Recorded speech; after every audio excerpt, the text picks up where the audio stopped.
here with Mr. Thomas LaVone in his showroom, and me and actress Lania Love are getting fitted for our outfits for the EOTM Awards coming in November. So, what are we doing right now, Mr. LaVone? Well, basically what I'm doing is doing your basic sloper. What I do, once we went through the process, which we already did through all the sketches, which we did, okay, that's what you guys see.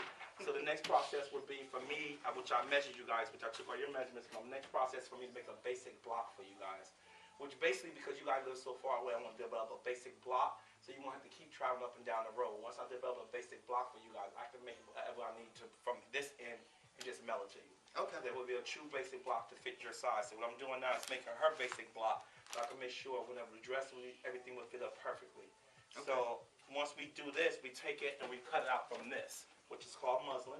Okay. And then from there, we make sure everything is fit. All the correction we need to make, we make sure it's right, and we transport it back to here.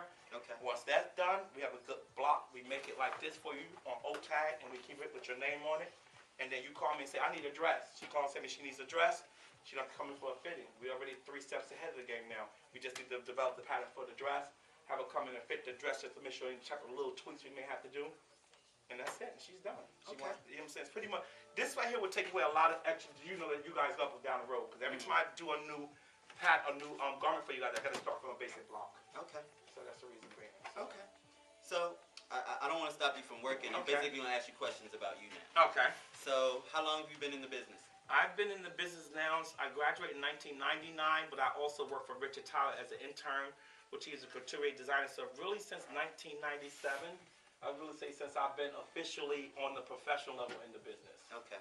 I'm not talking about home sewing. That don't Okay. count. We're talking about from college and working, through internship with Richard Tyler from that point on. So Okay. since 97. So were you the kind of teenager that made prom gowns for the girls and stuff like that? Did you do that? Actually, I sketched them, but I wouldn't make them because my sewing skills was not up to par. So I wouldn't do it. I would just sketch them and say, here is your dress. Go get somebody else to make them. So I've seen a lot of my dresses being made for my senior year, but I didn't make them. Someone else made them. I know a lot of budding designers that don't actually sew. They can sketch really well. What is your advice to those people that are budding to get into the stitching part, getting into sewing? Okay, I would highly suggest that they know how to sew. Because if someone else sewing for you, if you don't know the proper terminology, like for example, I may say I want a double needle DTM stitch at the bottom of your shirt, which they did here, which is a prime example. DTM means dye to match. Right. So if you don't know the terminology, you know how to sew, how can you construct someone else to make your garments? Right. So education is key. It's the key education. thing. They need to be educated, and this will hurt us so much. Yes. That You we're can not say educated. it, our people. Yeah, I want to say it hurts us a lot because we're not educated. And then another thing that we do, we want to say our clothes are couture and stuff like that. First of all, for you to use that word is to me, I don't like using that word because you look at Alexander McQueen, you look at Jean Paul Gaultier, you look at Dior, all these brands, Chanel. They have worked and been approved by the French board to be couture. And we just use the word over in America like it's just a free will thing. And no, you're not couture. I don't care unless you've been approved by the French board, you're not. I don't care if your work is that. Until they've seen it, you're not. Tell them again. Again, when everybody saying their work is couture, unless you've been approved by the French board, you're not. I don't care what you say. I don't care what your work status is. Unless you've been approved by the French board, you are not going to be haute couture. You're not going to be couture. So let's get educated and know what that word means. Stop using it lightly, insulting the French, because that's what it does. What fashion actually generates from. There you go. So that's what you're going to know. Like you can tell when they've been to school or they've educated themselves because there are certain words they're not going to touch because out of respect to the masters. Right. You're talking about masters has been doing this for years. You're just getting out of school for 1 year. You're saying you couture. You hold that thought. But you got people that's been doing this for a long time. You got people that's doing this like that. And to me, that's just like, that's just like somebody coming out being a rapper or any other thing. You know what I'm saying? And you're going where I was about to go. This is an artistry. This Right. is art. Right. Why would you placate someone else's art? You just wouldn't do that. Yeah. You wouldn't do that. Yeah, and then like I said, a lot of these designers that come out of school, someone haven't finished school, they have no internship, they never worked in a business, they don't know how the business is ran. So even if say for example they're great, they make their little home sewing and they sell their projects and get them all done. Somebody like them say, I'm investing in your brand. You don't know nothing about how the fashion industry works, so how are you going to actually get your brand off the ground? Because you never worked for nobody, you never worked for none of the major houses.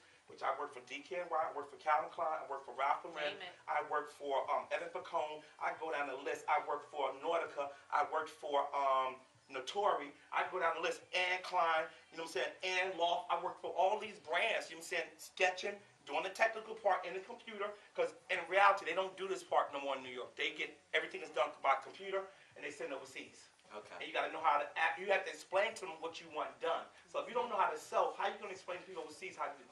You get what I'm saying? How you going to explain to people overseas what you want when you don't know the proper terminology, how to sew? Excuse me. It doesn't make sense to me. So when I see my people, I see people that's designing, you can always tell the ones who's been educated. Because they have a sense of humbleness, because they know they still got a long way to go, and you can tell the ones who's not educated, because they're coming in with this big attitude like they're going to be the big wow, and then you get slammed, which I ain't going to sing about, then you get slammed, and then you sit there looking like you don't like this designer, when all he did was come and make his president do what he needed to do, because he's been trained properly, to where we're getting the street training, which is not going to add up to the business training. So I'm telling all my people, instead of getting this street training, get your education, go to school, do what I did. I worked for 10 years. 10 years on another brand. I worked for 10 years on other different brands. I want to know how this business works, how it functions. And again, that in itself is an education. It's an education. Right. Now, see, once you do that, now, guess what? I got tech packs. I know how tech pack work. I can send myself to China, get samples, something back to me. Can you do that? But you're a designer. Right. What New York is doing is so much beyond this right here. This is old. They don't even do this like this no more. Right. This technique is going to be one of these techniques that's going to be an antique technique that's not even used anymore. So if you're not educated on this part, it's going to be something that's not going to even exist anymore. Even now to the draping, because everything is done on computer now. Right. The sketches are done on computer. Everything is done computerized. So even if you don't know how to sketch, you can scan your sketches in and send them in, but you still not do a tech pack. You got to give your points and measurements. You got to tell them what a label needs to be. You got to tell them how many spaces need to be. You got to give all these precise points that you need to make sure the government is right. But if you don't know, because you're not educated, how you gonna get your business off the ground? Education equals money. Exactly. Get that? Education equals money. Say that again. Education equals money. And you can demand your money when you got Exactly. because the clothes are right, they're fitting right, it makes sense. Exactly. You can demand what you want. You know what I'm saying? And that's the thing with me. I'm gonna be honest with you. I didn't go to FIT. I'm gonna put it out here so you all can know the truth. So you heard it from me first. And this first person I was told this to. I didn't go to FIT. I didn't go to Pratt.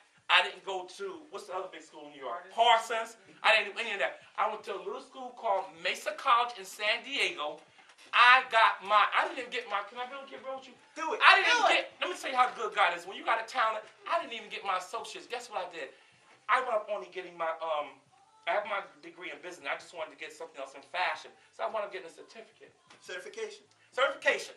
And from the certification, my first job I got with Jones, New York, I was making $35. The last job I got with the certification, I was making $105 a year, and I was a senior technical designer, and I did it in 8 years when it takes people 12. So it's based off your talent along with the education. So if you're going to put two together and make it work, same thing can happen to you. My teacher told me, Thomas, you know something, I'm going to be honest with you. I don't usually tell my students this, but you are so good, I wouldn't even try to get the degree. You got a certificate, you already got a degree in the business, go. I need you, you should start working in the business, just go. And I took that advice, and I applied for a job with Jones, New York. My first job, right out of Mesa College, from San Diego, they flew me back to New York, and that's the first job I had with Jones, New York. Okay. Wow. Now, with all the work that you've done with other designers and other companies, what made you finally decide to go out on your own? Truthfully? Yeah. Always truthfully. That damn layoff in 2009, shut our asses down, excuse me, shut us down. They really did, I'm being honest. But you know something, I knew I had to do that because when I was coming to work, I can tell when you work with other people and other people see what you do and they know and they hear about what you're doing, so many other people making other garments, they start getting jealous, like my superiors start getting jealous. And I knew it was time for me to get out of this game anyway because the name was getting around like, you know this guy, Thomas LaVone, he works for other companies, but his work is really good. So it started getting around New York, so I said, I got to start branding myself. Right. Because not eventually I'm not going to have a job and nobody's going to hire me. Right. So I had to step out on faith, even though when 2009 the layoff came, they gave me, I was the first one to go making $105,000. Yeah. Or Tommy Hilfiger, excuse me, $105,000. I was one of the first people they like, get him out of here. He got to go. So they gave me my walking paper, which I was excited. They gave me a nice service package, which I was really excited about. But I was smart. I took that, and that's why I invested in yourself. Amen. That's why I took with that instead of. One of the things that I always say is the biggest investment that you could ever make is in yourself. Yeah. And you're going to know, just like you you know what you like doing in your business, your craft. You're gonna invest in the equipment you need, Right. which you're showing right now. You know what I'm saying? You have the equipment. You're gonna always keep investing in equipment and stuff to make sure your job is done efficiently and easy, so it makes your job, less stressful. Because if you don't invest in yourself, you don't believe in yourself. Okay. That's my model. If you don't invest in yourself, you don't believe in yourself. That's true. That's So, true. you can tell me all day long, but show me by investing in yourself. Right. You know what I'm saying? Whether it's Proof is in the education, pudding. tools, whatever you need, it's Right. about investing in yourself. So part of your title is celebrity designer. Mhm. Why are you a celebrity designer? Where does celebrity part come in? You know something? Can I really be honest with you? Because we talking now. Everyone else gave me a title. I didn't accept it. Everyone else gave me a title. So to me, I'm just a designer. I don't know where all these categories are coming from. But in today's market, you got to use them in order for you to get ahead. Because you just put design, like, oh, he's another designer. But then you put celebrity, they tend to give you more perks, because what it does, it just makes people want to look at your profile and see who you did. Right. So without you just putting you a celebrity, and I dress, Elect Wet, I dress Judge Hatchett, I dress, Angelina from Jersey Shore, I dress Olivia from Jersey Licious. So you dress all these people, when you just put designer, nobody's going to they're going to bypass you. Or you put celebrity, who did he dress? They're going to really know who you dress. What did they dress you in? How did it look on them? They're going to know all of that. So when you start dressing these people, you add that to your name, which people have, it helps a lot. Okay. So that's talk about some of the people. Where can they look to see some of your stuff on some of those people? What people have you dressed? I've dressed Judge Hatchett. You can see Judge Hatchett. Actually, she's in a magazine called A&U. They got the whole spread of that out, so you can still find that online. I dress Elect Wet. You can find her in Fashion Avenue News. I dress this young lady. She's an older woman that's recently passed away. Her name was, oh my God, she's going to kill me. Oh my God, her name is Cookie. We used to call her Cookie. She's an older model.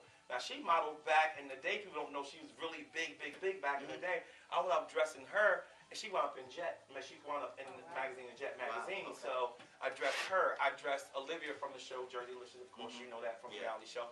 And that's just about who I've dressed. As far as on the main panel, well, Jimmy Cozier, like I told you, mentioned to him before, like a couple of musicians are coming my way now. Okay. That I'm starting to do, and I got a rap artist that I ain't supposed to have at the box yet that's coming here this Thursday. Okay. So she's coming here Thursday. Oh, and I'm sorry, I dressed, I don't know if you'll CL Smooth. You remember him? Yes, yes.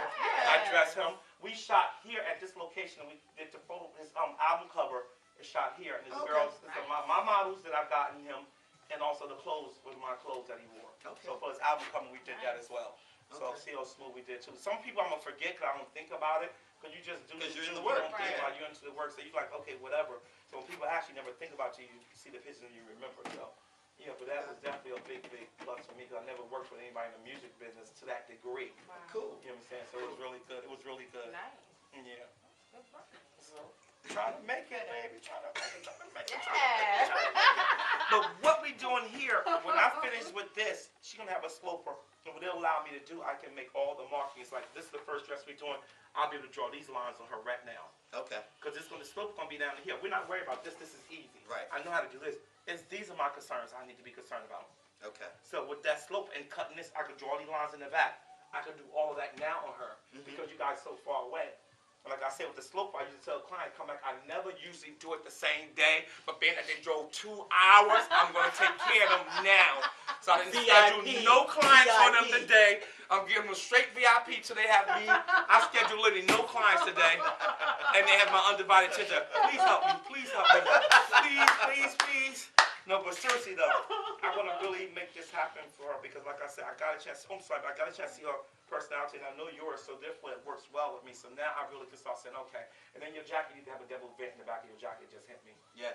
You Yeah. definitely I like do a that. devil I vent like in that. the back of that I jacket. like it. That would be very nice at home with that pinstripe with a devil vent. So we definitely gonna do the devil vent in your jacket.